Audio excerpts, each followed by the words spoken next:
Hey, this is Brian King. A little hoarse today, just because of the weather, nasal drainage, all that stuff. But I just had an interesting encounter with a perfect stranger that I wanted to share with you. I ran to the grocery store to pick up some veggies and stuff to make salads and with, so I can get back to eating healthier. And on my way out, in this drizzly cold day, an elderly lady in the handicap spot next to me just suddenly breaks into conversation. I didn't look at her. I didn't say anything.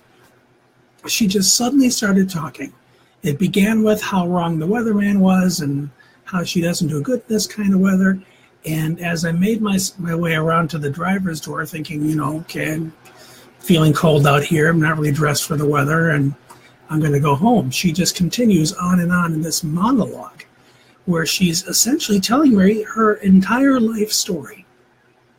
And it was the highlights of the accidents she's had, the severity of the injuries, how traumatic it was, how things derailed her life, these very complex surgeries.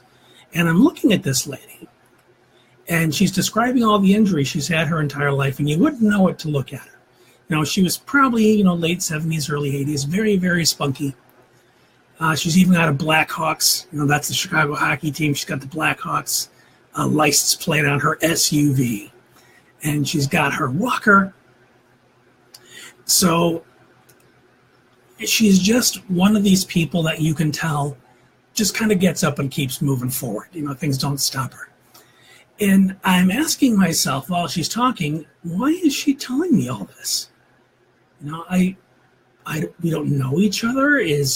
Is there a point to why she's doing all this? And I'm feeling tired and I'm feeling cold and probably not as tuned into her as I could be. But then I figure, you know what? I'm just going to listen to her.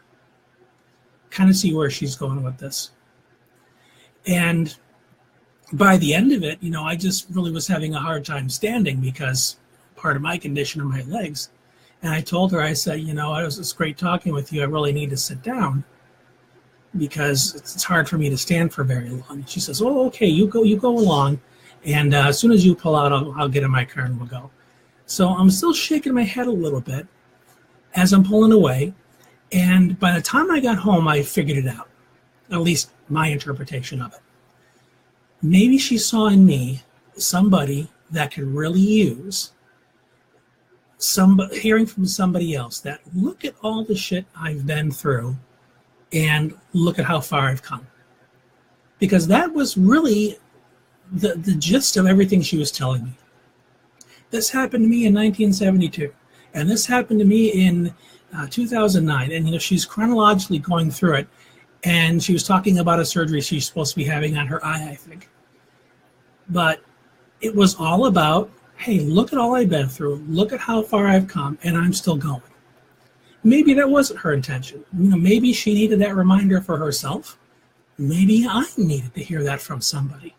And the universe just kind of brought us together in that moment.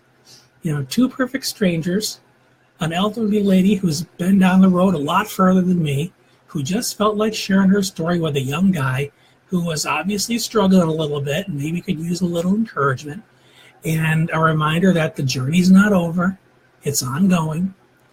You still got a lot more to travel. And young man, while you're at it, why don't you take a moment to think about how far you've come?